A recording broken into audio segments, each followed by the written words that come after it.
오늘은 제가 준비한 말씀은 소그룹 중심의 교회입니다. 우리가 올해는 3년 동안 준비했던 소그룹 중심의 교회를 이루기 위해서 금년 2분기 4월쯤부터 전 교인들을 소그룹으로 개편할 계획을 갖고 있습니다. 소그룹으로 개편하기 전에 지금 우리가 10주에 걸쳐서 소그룹 리더들을 지금 양성하는 훈련을 하고 있습니다. 중간에 들어오셔서 배우셔도 충분히 여러분들이 도움이 되니까 들어오셔서 함께 배움의 시간을 가졌으면 좋겠고요. 제가 혹시 이제 시간이 안 돼서 못 들어오시는 분들도 제가 유튜브 영상으로 올려드리고 있으니까 꼭 시청해 주시기를 부탁드립니다. 나중에 2분기에 소그룹이 시작됐는데 대체 이거 뭐야? 뭐 하는 거야? 뭐 이렇게 하시면 안 됩니다. 알고 있어야죠. 내가 소그룹의 멤버이면 소그룹이 어떤 건지, 대체 소그룹은 어떻게 운영되고 있는 건지, 왜 소그룹이 필요한지 이런 것들에 대해서 여러분들이 온 우리 교인들이 다 이제 인식을 해주시면 좋겠어요. 그래서 오늘 그동안 제가 소그룹 리더 훈련을 할 동안에 참석하지 못하신 분들을 위해서 복습하는 시간을 갖도록 하겠습니다. 우리가 3주째 지금 진행을 했는데요. 한번 보도록 하겠습니다. 자, 우리 교회 비전, 사명, 여기 벽에 다 붙어 있죠. 여기 이제 여러분들 항상 이거 보시라고 붙여놓은 거예요. 우리 교회는 앞으로 이렇게 해야 돼. 우리 교회 방향은 이거야. 우리 교회 목표는 이거야. 이걸 여러분 항상 기억하셔야 되고요. 이제 지금 보시면 제가 집을 하나 지어놨는데, 교회 예배당 모양 집을 지어놨는데, 거기에 들어가는 생명력이 있는 영적 공동체 증식, 먼저 전도를 해야겠죠. 그 다음에 전도해서 초신자가 오면 그 초신자를 양육하고, 그리고 그 초신자를 양육할 때 어떻게 합니까? 그냥 1대1로 양육하는 게 아니라 소그룹 안에서 양육하고, 그 소그룹에 이제 초신자가 많이 생기게 되면 어떻게 돼요? 또다시 소그룹을 하나 더 만들죠. 그게 소그룹 번식입니다. 그리고 또 뭐가 필요할까요? 리더 양성을 해야겠죠. 그러려면 제자 훈련을 해야 됩니다. 제자 양성이 필요하고, 우리의 목표는 여기서 우리 교회가 성장해서 이 교회를 꽉 채우는 게 목적이 아니라 영락앞에 많은 성도들의 성원과 헌신으로 마련된 이 영락앞에 선교센터 안에 있는 교회이기 때문에 많은 영락앞에 성도들에게 우리가 성장한 많은 성장 이익들을 그분들과 공유를 해야 됩니다. 그래서 가까운 교회에 다닐 수 있도록 우리가 또 그분들을 파송하고, 또 성장을 배우고 싶어하는 교회들에게도 우리의 좋은 성장 모델들을 이렇게 좀 전수해주고, 이렇게 해서 우리가 여기 돌아와 있는 교회로서 다른 성도님들이 헌신한 그 노력들이 헛되지 않도록 우리 교회가 노력을 해야 될 것 같습니다. 그리고 우리 교회는 3가지 핵심 가치가 있습니다. 그건 뭐냐면 전인적 소그룹이라는 핵심 가치를 갖고 있어요. 그리고 또 가마력은 뭐냐면 지역사회에 선한 영향력을 끼치는 겁니다. 그 가마력 사업이 있고, 그 다음에 우리 차세대를 양성해야겠죠. 그래서 차세대 양성, 어린이 청소년 양육 사역을 합니다. 그리고 우리 교회에 또 큰 과제가 하나 생겼어요. 자연적 교회 성장 NCD 평가를 받아보니 우리 교회 가장 낮은 점수가 8가지 지표 중에 사랑의 관계가 굉장히 낮게 나왔어요. 우리가 연말에는 사랑의 관계 점수가 많이 향상될 수 있도록 노력을 해야겠습니다. 저는 사랑의 관계를 향상시킬 수 있는 해답으로 소그룹을 여러분께 오늘 제시하고자 합니다. 이 소그룹과 이 말씀 묵상만이 사랑관계를 회복하는데 가장 좋은 방법이라는 걸 오늘 여러분들께 설명드리고자 합니다. 그리고 우리 교회 이제 새신자들이 한 분씩 생기고 있는데, 기존에 우리 교회들의 이제 방식들은 어떠냐면, 새신자가 침례를 받으면 너는 이제 우리 한 교인이 됐으니까 앞으로 너 혼자 알아서 잘 살아라, 그렇게 하는 경우가 있어요. 그냥 알아서 네가 커 이렇게 생각하는 분들이 있어요. 근데 영적 악이잖아요. 아기를 그냥 내버려 두면 안 되겠죠. 아기가 이제 태어났는데 아기를 어떻게 키워야 돼요? 애지중지 어떻게든 얘가 잘 먹고 있는지, 생활은 제대로 하고 있는지, 불편한 건 없는지 이렇게 돌봐야 되잖아요. 우리가 이제 이런 것들을 그동안 소홀히 했거든요. 그러나 이제 우리 새신자들이 이제 우리 교회에 이제 생기고 있기 때문에 그 새신자들을 우리가 아이들 키우듯이 그런 마음으로 이렇게 돌봐야 됩니다. 그래서 그런 것들에 대한 훈련이 또 우리가 필요해요. 예, 부모가 돼서 자식을 키우는 것도 아무 준비 없이 한다고 다 되는 게 아니죠. 잘 키우려면 준비를 잘 해야겠죠. 우리도 그렇게 영적 부모가 되게 하는 훈련들이 또 필요합니다. 자, 그래서 우리의 최종 목표는 지역교회에 우리가 키운 일꾼들을 파송하는 게 최종 목표가 돼야만 우리가 원하는 성과를 이룰 수 있다고 저는 생각합니다. 자연적 교회 성장은 우리 교회만의 어떤 지표가 아니라 전 세계 모든 교회들을 조사해서 분석하고 평가해서 나온 아주 객관적인 성장 원리를 담고 있어요. 이거는 뭐 재림교회만이 해당이 되고 안 되고 이런 차원이 아닙니다. 기독교 모든 교회가 이런 원리에서 성장하고 있다는 걸 객관적인 지표를 가지고 만든 데이터예요.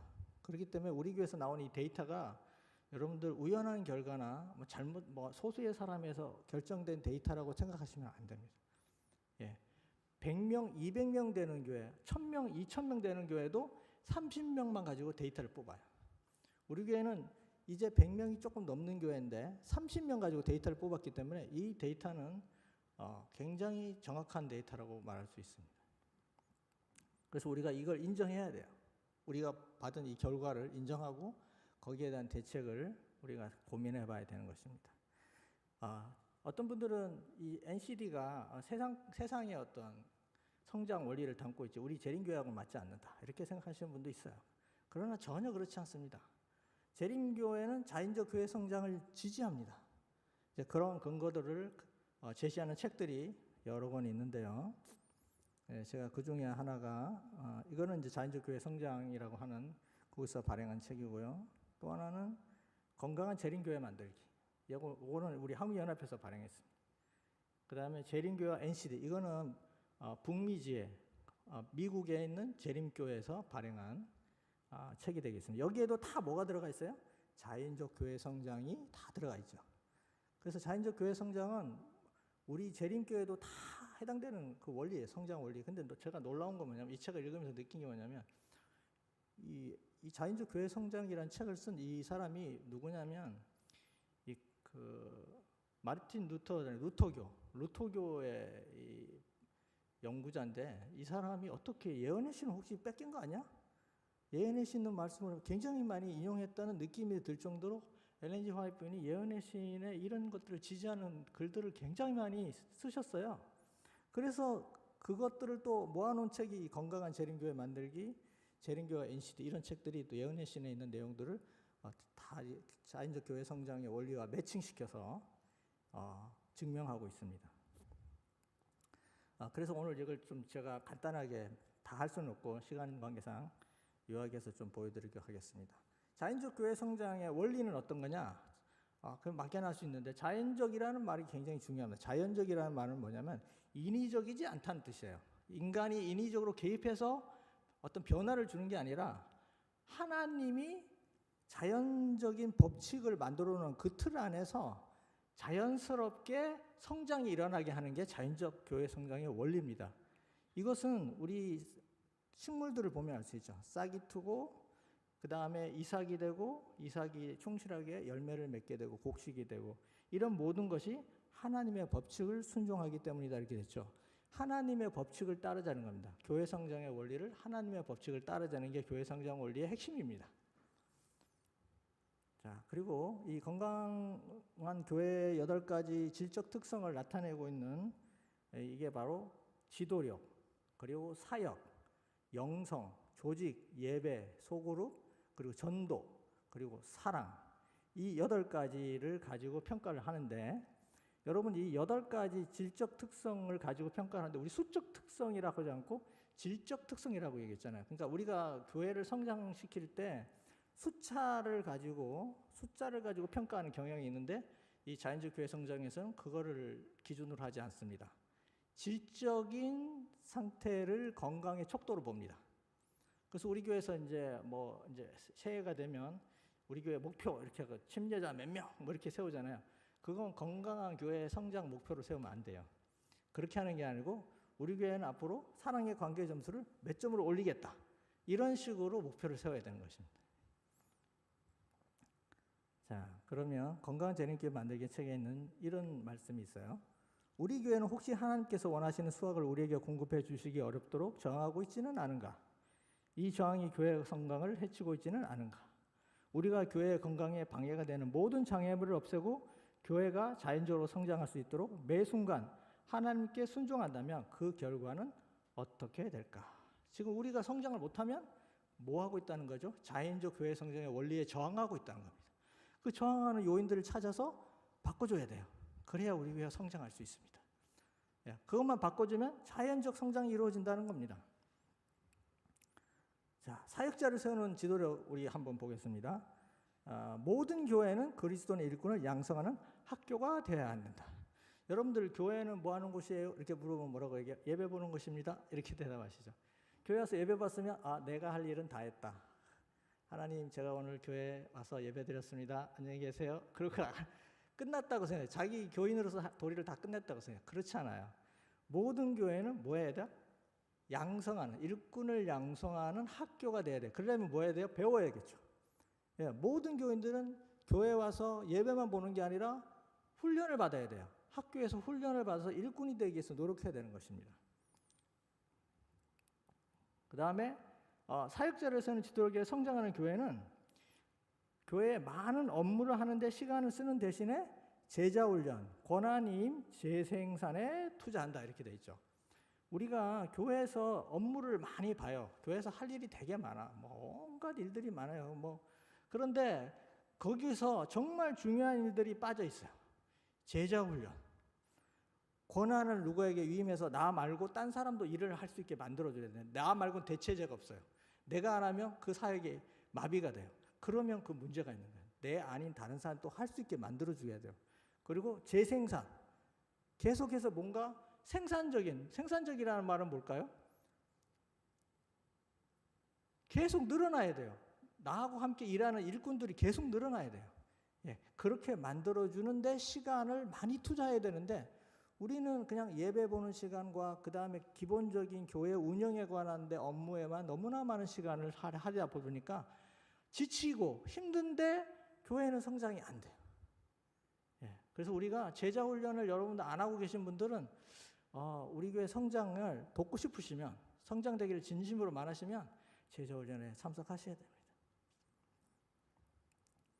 그 다음에 은사중심적 사역. 은사중심적 사역도 이거 세상 이야기 아니야? 우리 교회하고 무슨 관계야? 우리 교회는 선거위원회에서 우리 마음대로 선거위원들이 알아서 뽑는데 뭐 은사중심으로 사람을 세워? 부서를 은사중심으로 이렇게 배치를 해요? 그렇게 생각하시는 분도 있어요. 그러나 그렇지 않습니다. 우리 재림교회는 설립 초기부터 성령의 은사를 매우 강조해 왔습니다. 그래서 우리 교회 기본교리 28에 보면 성령의 은사를 사용하도록 계속 권면하고 있습니다. 성도들의 은사는 자신의 은사를 발견해야 할 뿐 아니라 그 은사와 조화를 이루는 사역에 참여해야 할 것이다. 여러분의 은사는 무엇입니까? 여러분의 은사를 잘 아십니까? 우리 박경훈 집사님은 은사를 알고 있어요. 우리 박경훈 집사님은 은사가 뭐냐면 찬양이에요. 그렇게 자기 은사를 아는 사람도 있지만 나는 내가 성령 하나님이 나에게 주신 은사가 뭔지 모르는 사람도 있어요. 그러면 뭐 해야 돼요? 은사가 뭔지를 알아봐야겠죠. 테스트를 해봐야 돼요. 내가 은사가. 그러면 그 은사를 어떻게 해야 돼요? 개발해야 돼요. 더 내가 가진 은사를 최대한 활용할 수 있도록 개발해야 돼요. 우리 교회에서 이제 앞으로 이런 것들을 해야 됩니다. 그래서 교회 재직들을 맡을 때도 나의 은사에 적합한 직분을 맡게 되면 훨씬 더 효율적으로 일할 수 있게 됩니다.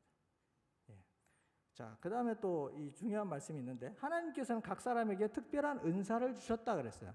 여기서 말하는 은사는 선천적인 은사가 아닙니다. 저 사람 음악적 재능이 있어. 타고날 때부터 음악을 잘해.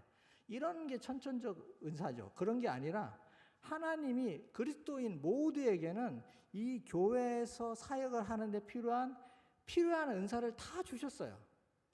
예, 나는 뭐 아무런 능력이 없어요. 그래서 교회에서 할 일이 없어요. 그래서 저는 고사하게요. 뭐 교회 일 못해요. 이렇게 하시는 게 아니라 내가 해야 될 은사들이 있어요. 내가 감당해야 될 은사들 하나님은 모든 사람에게 다 그리스도인 모두에게 다 주셨다는 걸 여러분들이 기억하셔야 됩니다. 모든 사람은 하나님께서 그들에게 맡기신 은사를 사용하도록 부르심을 받았다. 그렇죠? 화이트분이 분명히 이렇게 말씀하셨습니다. 그 다음에 그래서 은사를 받은 사람들은 어떻게 하느냐? 자기 의지대로 하는 게 아니라 성령의 능력을 의지합니다. 왜? 하나님께 받은 거니까. 그래서 일을 할 때 성령의 도움을 받고 항상 성령님을 통해서 용기를 얻고 지혜를 구하고 능력을 받습니다. 그렇게 하는 분들은 교회 일을 하면서 지치지를 않아요. 여러분 교회 일을 오래 하다 보면 힘들죠. 그러면 이제 어떻게 돼요? 짜증이 나죠. 그래서 저 사람은 일을 안 해요. 그러면 아니 권 집사는 왜 일을 안 해? 난 이렇게 죽으라고 일을 하고 있는데 당신은 왜 안 해? 집사가 돼가지고 말이야. 이렇게 하게 되는 거예요. 그죠? 그게 내가 즐거우면서 일을 시작해야 되는데 어때요? 힘드니까. 예. 그거 왜 그래요? 하나님께 능력을 강구해서 받은 은사, 내가 받은 은사에 대한 그 어떤 사명감, 그리고 그 일을 할 때 어떤 즐거움, 기쁨보다는 힘들고 지치는 그런 마음들이 더 많기 때문에 그런 거죠. 그 다음에 열정적 영성이 있는데, 열정적 영성은 건강한 교회는 건강한 교인들로 구성되어 있다. 그들은 하나님과 개인적인 관계를 맺으며 참된 경건의 삶을 사는 사람들이다. 여기서 열정적 영성이라고 하는 이 성장 원리를 우리 교회에 적용시키려면 어떻게 되냐면 우리 교인 모두가 하나님과 개인적 관계가 잘 형성되어 있어야 돼요. 예, 영성이라는 건 하나님과 연결되어 있을 때 나타나는 거예요. 그래서 여러분들이 일주일 내내 하나님과 관계가 이렇게 별로 신통찮게 이렇게 막 아침에 일어나자마자 뭐 직장일로 막 바쁘게 집안일로 막 바쁘게 막 살다가 이제 허리 벌 때 안식일 됐네. 교회 가야지. 그러고 교회 와가지고 예배를 드리면 여러분 영성이 없어요. 예, 그냥 예배를 드린 것 뿐이에요. 그것도 어떤 예배요? 하나님이 즐겨받는 예배가 아니야. 뭐예요? 율법적 양심, 그죠? 네, 내가 율법을 지켜야 된다는, 또 이거 안 하면 내 마음에 죄책감이 들어서 안 되겠어. 그래서 가서 출석도장 찍으러 오는 거예요. 예. 그런 예배를 드리게 되면 여러분 마음이 편할지 몰라도 나 예배 드렸으니까 됐어. 안식 지켰으니까 됐어. 이렇게 될지 모르지만 그 안에는 열정적이라는 그 단어가 포함되지 않습니다. 예. 자, 그 다음에 열정적인 그리스도인은 기쁨이 넘쳐흐르고 전연성 있는 열광적인 실천을 할 것이다 이렇게 되어 있죠. 그러니까 여러분들이 교회에서 예배를 드리건 교회에서 어떤 사역을 하든 어떤 일을 하든 간에 여러분들 마음에 기쁨이 넘쳐 흐르지 않는다면 그것은 뭐가 없다는 거예요? 열정적 영성이 없는 겁니다. 내가 없다면, 그게 없다면 내가 하나님과 관계를 돌아봐야 돼요. 내가 어떻게 일주일 동안 하나님과 관계를 형성하고 있는지 자신을 돌아보셔야 됩니다. 이러한 기쁨은 누가 주시는 거냐면 하나님께서 주시는 겁니다. 예, 우리가 그걸 만들어낼 에너지가 없어요. 우리는 그냥 세상 일로 지쳐있기 때문에 세상 일도 힘든데 교회까지 와가지고 일거리가 막 쌓여 있으면 우리가 그걸 기쁨으로 받을 수가 없어요. 하나님께 에너지를 받지 않으면 못 버팁니다. 예, 늘 생활이 피곤해. 일주일 생활도 힘든데 안식일에 교회 와서도 힘들어. 그렇죠? 그냥 일주일 내내 일하는 것 같죠. 안식이 없어요. 안식일이 아니야. 그렇죠? 예. 또 우리가 이 열정적인 영성에 보면 바른 교회와 도덕적 규범을 강조하는 신앙생활이 있는 교회는 영적 열심이 평균 이하로 나온다 이렇게 나와 있어요. 그러니까 너무 정말 핵심 본질이 없는 뭐 교회 오면 옷이 왜 저 모양이야? 저 사람은 왜 옷이 저 모양? 예배 드릴 태도가 뭐 저래? 엄숙하게 예배를 드렸는데 왜 저렇게 해? 뭐 이렇게 사람이 말이야 경망스러워. 이렇게 이제 어떤 규범, 도덕 뭐 이런 예배 드릴 때 갖춰야 될 예범 이런 걸 너무 강조하고 그 사람의 도덕성, 저 사람은 왜 고기를 먹어? 왜 재림교인이 말이야 육식을 해야지, 채식을 해야지, 뭐 이런 규범들만 자꾸 강조하는 그런 신앙생활을 강조하는 교회들은 열정적 영성이 떨어져요. 그런 거예요. 그리고 교리와 성경 해석이 정통한 교회의 교인들이라 할지라도 다른 사람들에게 영향을 주는 열정으로 믿음의 삶을 살고 그 믿음을 나누는 것을 배우지 않는 한 그 교회는 성장을 기대할 수 없다. 우리 교회가 교리가 굉장히, 그죠? 우리는 자부하죠. 우리 교회만한 교리를 가진 교회가 없다. 우리 교회는 정말 성경 해석에 있어서 그 누구보다도 밝은 빛을 받았다. 이렇게 자부를 하지만 뭐가 없어요? 예. 다른 사람들에게 뭐를 안 줘요? 영향을 주는 열정이 없으면 그 교회는 성장할 수 없다는 거예요. 여러분들이 열정으로 가득 차 있어야 다른 사람에게 뭘 영향을 주죠. 내가 힘들어 죽겠는데, 내 신앙생활이 힘들어 죽겠는데 누구 보고 여러분 이 힘든 교회 와서 같이 도와주세요 이럴 거예요? 아니면 내가 너무 즐겁고 행복해서 이 교회 생활이 너무 신앙생활이 너무 행복해서 여러분 저하고 함께 신앙생활 하세요 이런 마음이 생기게 돼야 그 듣는 사람이 뭐야? 저 사람은 교회 다니면서 너무 행복하네. 나도 저런 교회 가고 싶어. 이런 마음이 드는 거죠. 우리가 힘든데 그 사람들이 우리 교회로 오고 싶겠어요? 그 우리 힘든 얼굴을 보고 있으면, 그죠? 예. 그래서 우리가 열정적 영성을 갖추기 위한 하나님과 관계가 굉장히 중요하다는 겁니다.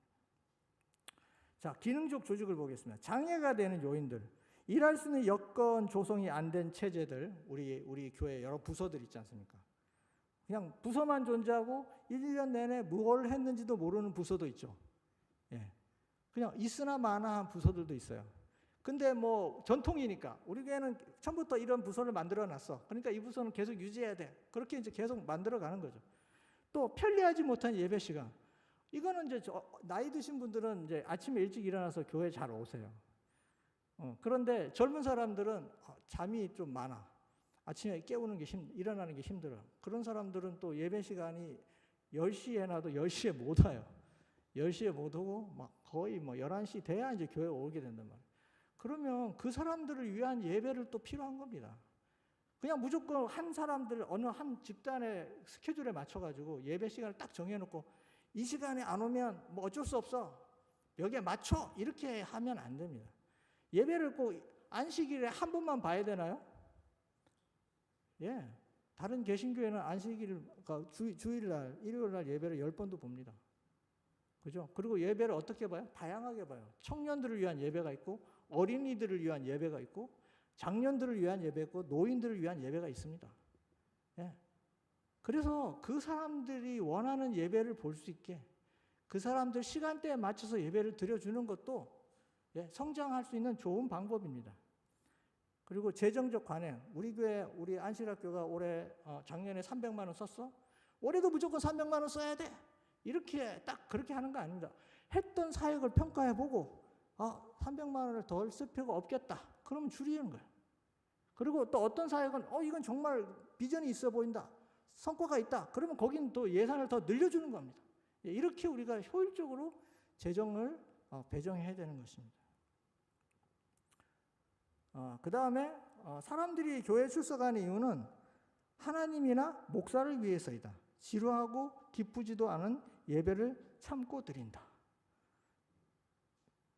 여러분 그렇습니까? 제가 여기는 특별히 각자 다르기 때문에 사람마다 다 틀리니까 어떤 분들은 정말 막 기쁨에 넘치는 예배를 드리러 오시는 분도 있지만 어떤 분들은 하나님이나 목사님께 출석도장 받으려고 오시는 분도 있다는 거죠. 자, 이렇게 되면 안 되죠. 영감 있는 예배는 어떻게 나올까요? 우리 한번 보겠습니다. 영감 있는 예배. 영감 있는 예배는 하나님께서 한 주일 내내 우리 마음을 움직이실 때 드려진다. 만약에 그 일이 일어난다면 그것은 안식일 아침에 감격적인 예배로 터져 나올 것이다. 영감 있는 예배가 갑자기 탁 안식일날 나타나서 교회 왔는데 막 목사님 설교가 막 영감적이고 뭐 찬양이 너무나 은혜롭고 막 이러면 영감적인 예배가 되는 게 아니에요. 내 마음이 준비가 돼야 돼요. 어떻게 준비해야 돼요? 한 주일 내내 뭐 해야 돼요? 내가 하나님과 관계가 잘 형성되어 있어야 됩니다. 우리의 매일의 삶, 그리스도인이 하는 모든 일이 예배가 돼야 됩니다. 우리의 삶 자체가 예배가 돼야만 그게 쌓이고 쌓여서 안식일 아침에 영감적인 예배를 드리는 겁니다. 여러분 내가 예배가 왔는데 목사님 설교가 왜 이렇게 오늘 영 마음에 안 들어, 내 마음에 와닿지 않아, 뭐 순서가 너무 왜 이래, 뭐 이런 얘기를 하시는 분들은 다 어떤 거냐면 일주일 생애가 영감적인 하나님의 어떤 하나님으로부터 오는 그 에너지들을 받지 못하다 보니까 교회 와서라도 받고 싶어서 온 거예요. 근데 내가 준비가 안 돼 있으면 영감적인 예배가 나의 마음속에 와닿지를 않습니다. 자, 진정한 예배는 그리스도와 동역한 데 있다. 기도, 권고, 설교 이런 건 뭐예요? 값싼 열매래요. 값싼 열매. 우리는 이게 굉장히 비싼 열매라고 생각했죠. 소중한 열매라고 생각해요. 그렇지 않아요. 기도, 권고, 설교는 값싼 열매. 뭐가 더 중요해요? 참 열매는 뭐예요? 가난한 사람들, 불쌍한 사람, 어려운 사람들을 돕는 선한 행실이 더 참 열매라는 거예요. 이건 어디서 일어나요? 안식일날 교회 와서 기도하고 설교하고 그런 것에서 나타나는 게 아니라 매일의 삶 속에서, 매일의 삶 속에서 이루어지는 과정에서 나타나는 열매라는 거죠. 이게 진정한 예배입니다. 이게 진정한 예배. 건강하고 성장하는 교회가 되기 위해서는 예배를 흥미롭게 진행해야 한다. 렌즈 화이트는 이 말씀을 엄청나게 많이 했어요. 예언이신 여러분 한번 뒤져보세요. 10번도 넘게 얘기했어요. 매우 흥미롭게, 그냥도 아니야. 매우 흥미롭게라는 말도 많아요.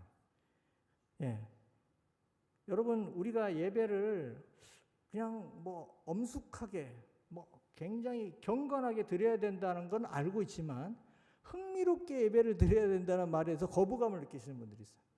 아니, 예배를 그렇게 드리면 예배가 어떻게 되는 거야 대체? 거룩성이 없어지는 거 아니야? 이렇게 생각하시는데 그렇지 않습니다. 여러분, 마음에서 우러나오는 즐거운 예배는요, 어떻게 될까요? 즐거움이 넘쳐야 돼요. 기쁨이 있어야 돼요. 그러면 그 예배는 재밌어야 돼요. 그 예배가 재미있으면 뭐가 문제가 있을까요? 그러면 경건이 떨어질까요? 우리 하나님은 엄숙하고 막 진지한 예배를 좋아하실까요? 아니에요. 성도들이 마음에서 우러나는 기쁨을 표현하는 예배를 더 원하십니다. 예배의 본질은 뭐냐면 우리가 하나님께 일주일 동안 받았던 은혜와 사랑을 감사하는 표현을 우리가 예배로 보여드리는 겁니다. 근데 거기서 막 엄숙한 상황, 진지한 그 분위기만 있는 게 아니죠. 우리가 하나님을 경건한 마음으로 예배를 드려야겠지만 우리의 기쁨이 표현돼야 돼요. 그 예배가 흥미롭고, 그리고 또 예배가 생명력이 있는 예배는 새로운 신자들이 왔을 때 이 예배 너무 좋아. 그냥 엄숙한 분위기밖에 없어. 이런 예배가 아니고 뭐예요? 재미있어 예배가. 너무 흥미로워. 이런 느낌을 주는 예배가 진짜 좋은 예배거든요. 새로운 신자들이 우리의 예배 분위기를 어떻게 합니까? 그들은 처음에 왔을 때 예배 분위기가 자기하고 너무 다르고 어색하면 이 교회는 내하고 안 맞네. 그럼 다른 데 가면 끝이에요. 그죠? 우리가 저 사람 보고 뭐라 그럴 수는 있죠. 저 사람은 우리 재림교인이 될 자격이 없어. 저 사람은 우리 예배 분위기에 못 맞춰. 저 사람은 제대로 다시 배워갖고 와야 돼. 우리 예배에 맞추기 위해서. 이렇게 하면 안 되는 겁니다. 우리가 드리는 예배가 정말 그들에게 흥미롭고 재미있는, 그리고 정말 기쁨이 넘치는 예배가 되도록 보여줘야 됩니다. 그렇게 하기 위해서는 우리 구성원이 전부 다 그런 마음으로 예배를 참석할 수 있어야 그 사람들도, 새로운 사람들도 그 예배에 감동을 느낍니다. 예언의 신에 보면 예배에 관한 글들이 있습니다. 예배 시간을 아주 흥미있게 하여라. 하루 중에 이 예배 시간이 가장 유쾌하고 기쁜 시간이 되지 않을 하등의 이유가 없다. 뭐라는 거예요? 유쾌하고 기쁜 시간이 되게 하라는 거예요. 때때로 어떻게 하래요? 예배를 형식을 달리해라. 우리는 전통적으로 수십 년간 이 예배 형식을 고수해 왔습니다. 절대로 못 바꿉니다. 엘렌 G. 화이트는 그렇게 말한 적 없어요. 예? 바꿔라. 흥미롭게 바꿔라. 예? 공중 예배를 위한 일정한 예배 의식 형식이나 순서를 규정하지 아니한다고 교회 요람에 나와 있습니다. 교회 여러분, 우리 교회 모든 의식과 조직과 그런 것들을 다 정리해 놓은 규범입니다. 근데 거기에 뭐라고 해서 공중 예배는 예배 의식이나 형식이 우리 재림교회는 정해 놓은 게 없어요. 근데 여러분들 중에 혹시 이런 분들이 있어요. 예배 형식, 즉 우리가 드린 예배 형식이 무슨 대총회가 이렇게 짜놓은 것처럼 뭐 3번 일어나서 찬양하고 대표자가 2번 기도해야 되고 뭐 이런 게 딱 짜진 것처럼 이렇게 여러분 생각하는데 그렇지 않습니다.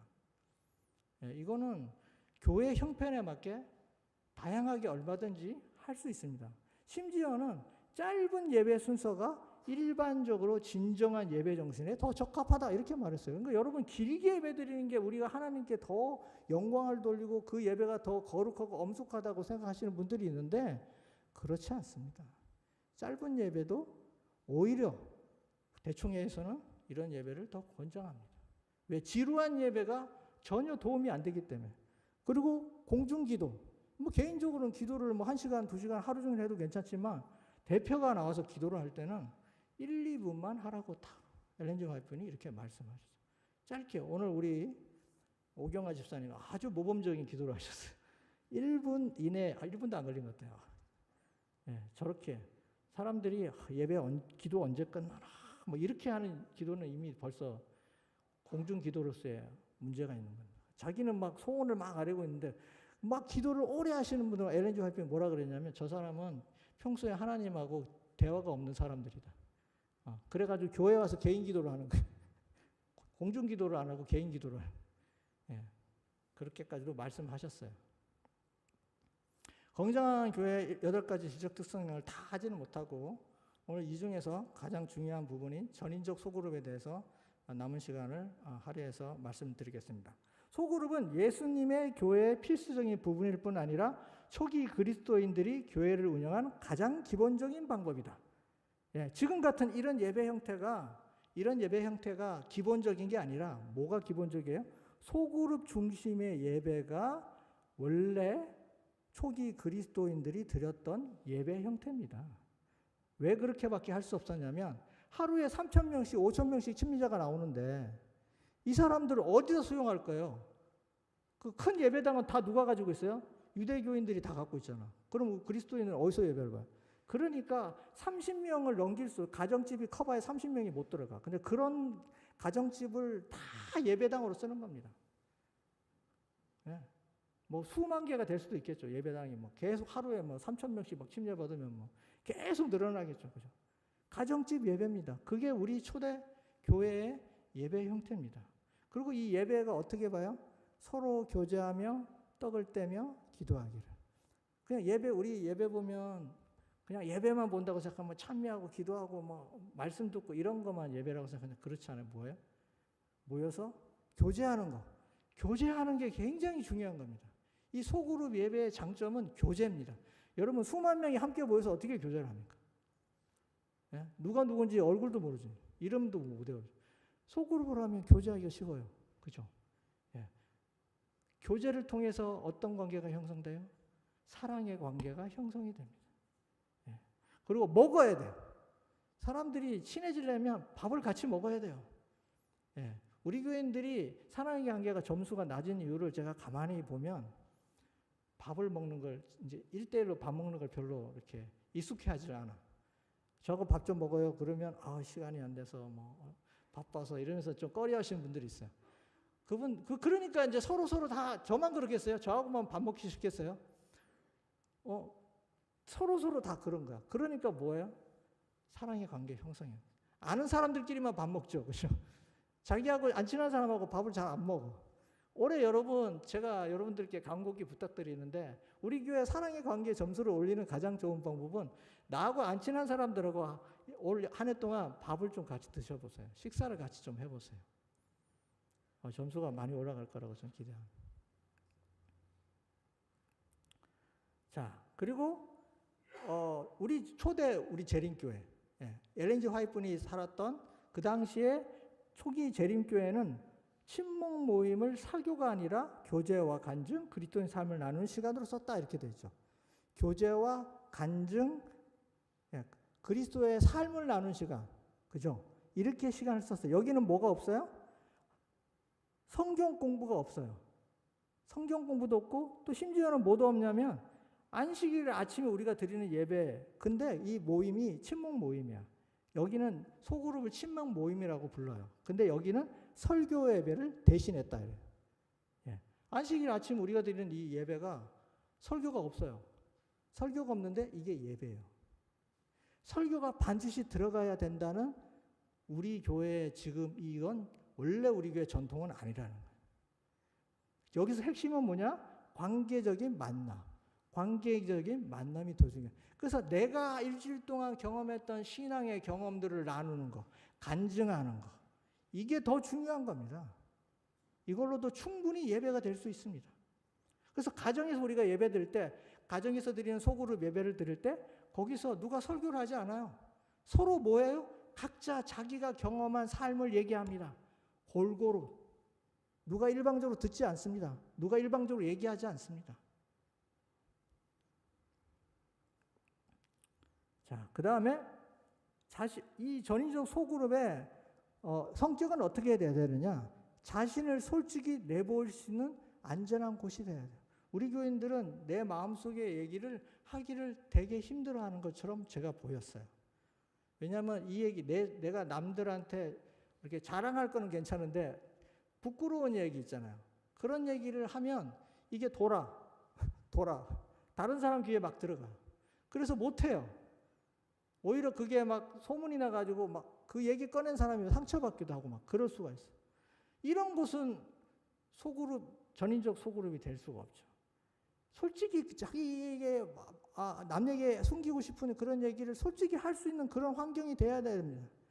그리고 그런 얘기를 사랑과 포용으로 감싸줄 수 있는 교회가 돼야 됩니다. 그게 진정한 소그룹이에요. 그래서 우리가 꼭 모든 사람들과 다 그런 거 할 필요는 없어요.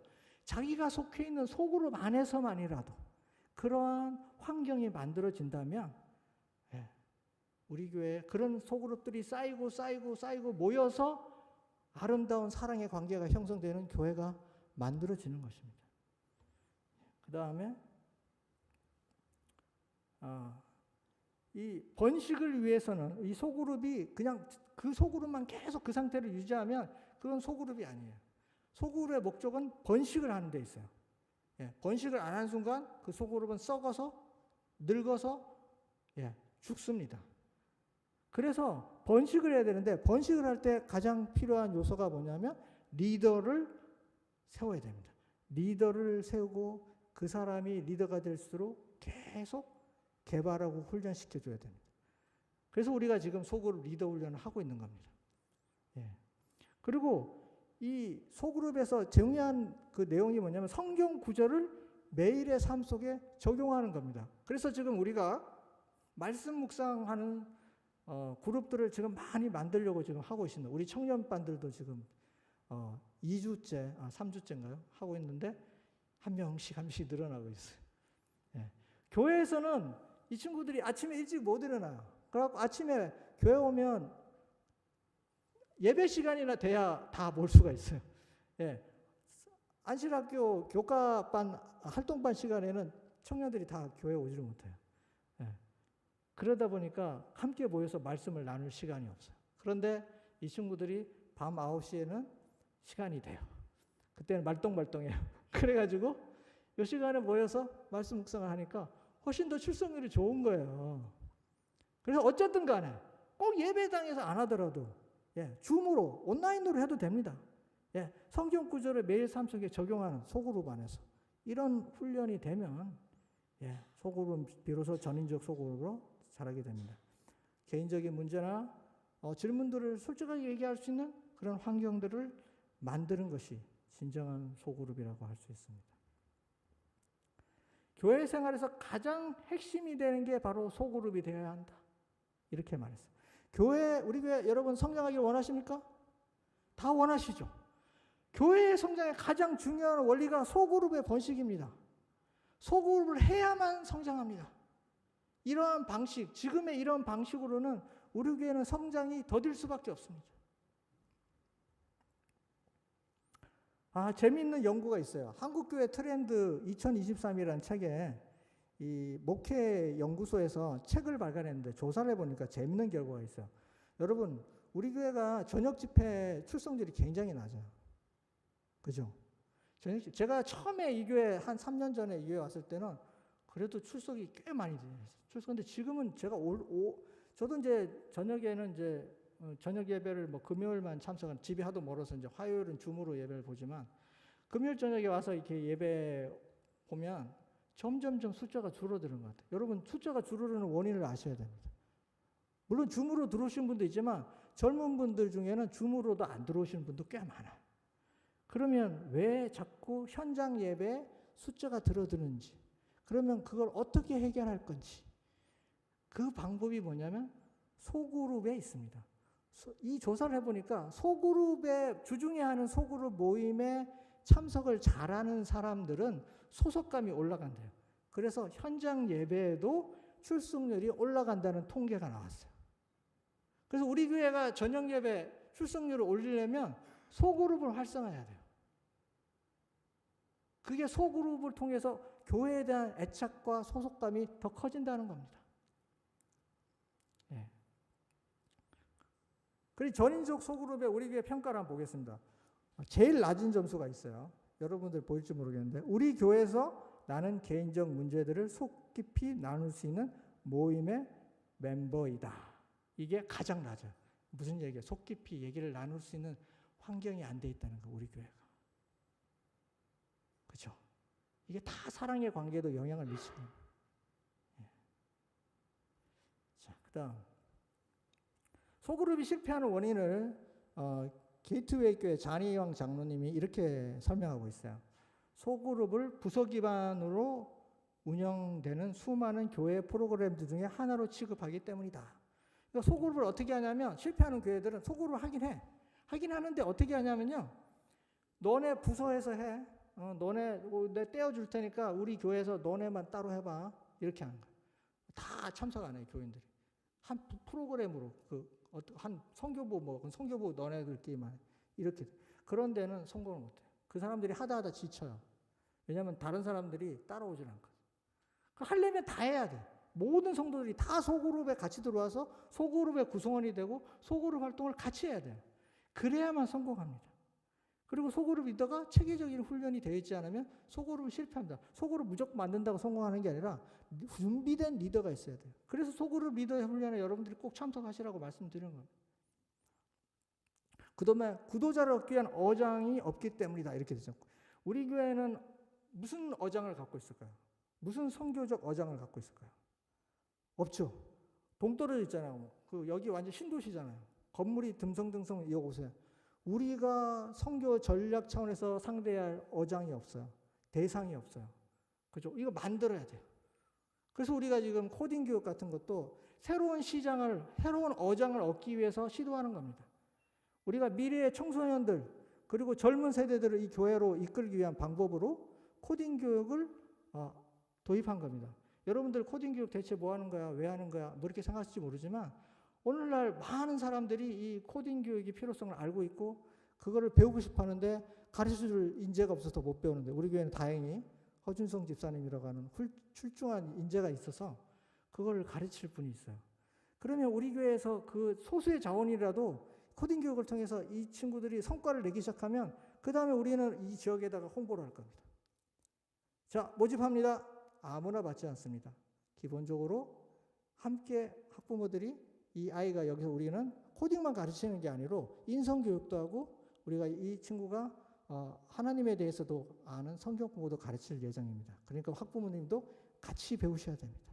그렇게 하시는 분에 한해서만 우리가 교육을 시켜드리겠습니다. 이렇게 하는 겁니다. 실제로 36 열린교회가 그렇게 합니다. 그 36 고등학교 가는 아이들이 경쟁률이 너무 치열하니까 성경 공부가 이 당락을 결정하는 중요한 이 과목이 됐어요. 그러니까 어떻게 하냐면 36 고등학교 보내고 서울에 있는 삼육고등학교를 보내고 싶은 학부모들이 교인이 아닌데도 삼육열린교회 그 스터디 팀이 있어요. 과외를 해주는 스터디 팀, 성경 과외를 해주는 스터디. 거기에 학생들만 공부를 하는 게 아니라 학부모님도 배우셔야 됩니다. 그래서 학부모들이 다 배워요. 그리고 거기는 그걸로 지금 어장이 형성이 돼 있어요. 그래 또 올해는 뭐 거기 너무 커져가지고 또 배가를 한대요. 또 그 어장이 계속 커지는 거예요. 우리도 그런 어장을 만들어야 됩니다. 뭐 뒤에 거는 여러분들이 한번 읽어보시면 되겠습니다. 예. 소그룹이란 그래서 정리를 하겠습니다. 전도, 양육, 사역, 그리고 예비 리더 훈련, 재생산이 이루어지는 작은 교회입니다. 그리고 숫자가 12명을 넘지 않는 게 좋습니다. 12명이 넘어가면 그때는 또 분가를 해야 됩니다. 그리고 소그룹이 없다면 그것은 구도자가 없다면 소그룹이 아닙니다. 목표가 뭐예요? 소그룹을 만든 목적이 전도가 목표이기 때문에. 만약에 6개월이 지났는데도 구도자가 안 생겨요. 그러면 거기는 어떻게 해요? 해체하고 구도자가 있는 그룹에 다시 재배치합니다. 왜 구도자가 있는 그룹에 다시 재배치를 할까요? 그것은 계속 그 상태를 유지하게 되면 어떻게 돼버리냐, 이 소그룹이 친교 모임으로 바뀌어버려요. 구도자가 없으면 어떻게 돼요? 우리 중심으로 바뀌어요. 그 분위기가. 구도자가 있으면 어떨까요? 다 구도자한테 맞춥니다. 모든 그 소그룹 예배 분위기가 구도자한테, 구도자를 위한 순서, 구도자를 위한 기도, 구도자를 위한 말씀 나눔, 다 구도자한테 맞추게 돼 있거든요. 그게 훈련을 또 하게 되는 거예요, 거기서. 그래갖고 재충전하면 다시 소그룹을 만들어서 또 시도하는 겁니다. 그리고 왜 가정교회에서 예배를 볼까요? 여러분, 교회에 데려오는 거 쉽습니까? 자기 집에 데려오는 게 더 쉽습니까? 내가 데려오고 싶은 사람. 그죠? 집에 데려오는 게 더 쉽죠. 교회 가자 그러면 아무리 내 친한 친구라도 교인이 아닌데 내가 거기를 왜 가? 그 사람 많은데 이렇게 되잖아요. 자기 친구 집에는 데려오고 싶다. 근데 그냥 한 명을 뚝 데려오는 게 아니라 어떻게 데려오냐면 내가 이 사람하고 친해졌어요. 어떤 이유든. 그러면 내 소그룹 멤버 중에 한 명을 또 같이 친하게 만들어요. 밖에서 만나서 밥을 같이 먹는다든지 같이 놀러를 간다든지. 그래서 한 명씩 한 3명 정도가 그 소그룹 멤버들이 그 사람하고 친하게 만들어요. 그러면 이제 친한 사람이 3명 정도 되면 그 다음에 우리 가정에서 소그룹 모임이 있는데 함께 갑시다. 이러면 거기 가면 누가 있어요? 내가 아는 사람 3사람이 있어. 그러면 그 사람은 거기 적응합니다. 그렇게 하는 거예요. 나중에 우리가 이 소그룹 전도 방법에 대해서 설명하겠지만 가정에서 하면 부담 없이 올 수 있어요. 그래서 우리가 저녁 집회를 꼭 교회에서만 해야 되는 게 아닙니다. 가정에서도 얼마든지 초대교회처럼 예배를 드릴 수 있습니다. 그것도 가정도 교회라는 거죠. 그래서 여기 순서에 보면 환영, 식사, 게임, 찬양, 말씀 나눔, 기도 나눔 이렇게 했는데 여기서 게임이 왜 들어가? 예배에 왜 게임이 왜 들어가? 이렇게 생각하시면 돼요. 여러분, 새신자한테 맞춘 거예요. 새신자가 거기 긴장될까요? 안 될까요? 긴장되겠죠. 아무리 자기가 친한 사람이 몇 명 있어도. 그러면 그 사람 마음을 빨리 긴장을 풀게 해주고 그 사람 얼굴에서 웃음이 나오게 하려면 뭐 해야 되겠어요? 게임을 해야 됩니다. 그리고 게임을 할 때 어떻게 해요? 그 사람이 1등을 하게 해줘야 돼요. 다 작전을 짜야 돼요. 1등을 해야 돼요, 그 사람이. 무조건 1등을 만들어요. 그럼 그 사람이 없대요. 자기가 주인공이 되는 거예요. 그 사람의 마음이 열려요. 그리고 우리들의 웃는 모습을 보면서 그 사람도 긴장이 풀려요. 그래서 게임을 꼭 하는 겁니다. 새신자를 위해서. 새신자가 단계별로 양육되는 곳이 이 소그룹입니다. 교회에서는 양육할 수가 없어요. 예배만 보고 집에 가는데 누가 어느 시간에 양육을 합니까? 소그룹에서 하는 겁니다. 이거. 이 사람이 성경에 관심을 갖기 시작했어요. 그러면 몇 주 나오더니 성경에 관심을 가져요. 그러면 그 사람 어떻게 해요? 가르칠 만한 지도자가 그 사람을 1대1로 시간을 내서 따로 성경 공부를 하면 됩니다. 그 사람 수준에 맞게. 이렇게 하는 겁니다. 마지막입니다. 자, 소그룹과 목장교회. 목장은 뭐고 소그룹은 뭐야? 같은 말이에요. 따지고 보면. 같은 말인데 조금 더 이렇게 용어를 정리한다면 소그룹들이 모여있는 집합체가 목장교회라고 할 수 있어요. 교회는 건물이 아니라 사람들의 모임입니다. 여러분, 알파시티 교회 이 건물이 무너졌어요. 그러면 교회가 없어집니까? 알파시티 교회가 없어지나요? 아니죠. 우리 교인들이 그대로 있습니다. 그건 교회는 사람이기 때문에 그렇습니다. 그리고 교회를 어떤 분들은 교회가 뭐 하는 곳이야? 이렇게 물으면 뭐래요? 예배 보는 곳. 이렇게 생각해요. 아니에요. 교회는 예배뿐 아니라 선교하기 위해서 만들어진 것입니다. 가장 큰 목적은 예배가 아니라 선교를 위해서 만든 겁니다. 예배는 나 혼자도 드릴 수 있고 가족끼리도 드릴 수 있고 소그룹으로 드릴 수 있고 전체가 모여서도 드릴 수 있지만 선교는 혼자도 하지만 조직적인 선교를 하기 위해서 만든 게 이 교회입니다. 그래서 우리 교회가 처음에는 초기 재림운동으로 시작한 교회이기 때문에 교회를 만들려고 하지 않았어요. 조직을 만들려고 하지 않았어요. 그런데 화이트분이 효율적으로 일할 수 있게 교회를 만들도록 하나님의 어떤 권면을 받아서 교회가 만들어지게 됐죠. 그때 만들었을 때 우리 자네스 대총회장님이 1912년 설교문에 보면 이렇게 얘기해요. 이게 만약에 이 조직이 고착화돼서 전통처럼 돼버리면 바꾸지 않으려고 하면 오히려 교회 성장에 장애가 생길까 두렵다는 그런 말씀의 설교를 하신 적이 있어요. 그게 지금 전통화돼버리고 고착화돼서 우리가 바꾸지 않으려고 하는 그런 경향을 보이고 있다면 그것은 그분의 걱정이 지금 현실로 나타나고 있는 것입니다. 이 큰 교회, 수만 명, 수십만 명 되는 교회들이 어떻게 그 공동체를 하나로 유지하고 있을까요? 그것은 바로 작은 교회들, 소그룹으로 만들어진 작은 교회들이 똘똘 뭉쳐서 그 관계가 아주 긴밀한 관계를 형성하고 있기 때문에 그런 수만 개의 그 집합체들이 전체 교회를 유지하는 겁니다. 지금도 우리 기독교가 성장을 멈추고 한국에서 이렇게 쇠퇴되고 있지만 그래도 성장하는 교회들은 다 소그룹으로 그 교회를 성장시키고 있는 겁니다. 그래서 우리 교회는 반드시 소그룹을 해야만 성장할 수 있다는 여러분 확신을 가지시고 이 사역에 동참해 주시기를 바랍니다. 교회는 대그룹만 이런 교회만으로는 날아오를 수 없습니다. 두 날개가 필요합니다. 바로 소그룹입니다. 소그룹의 한 축을 우리가 만들어야 됩니다. 소그룹도 하나의 교회라는 사실을 여러분들 잊지 말아 주시기를 간절히 바랍니다. 이상으로 제가 준비한 말씀을 마칩니다. 기도하겠습니다.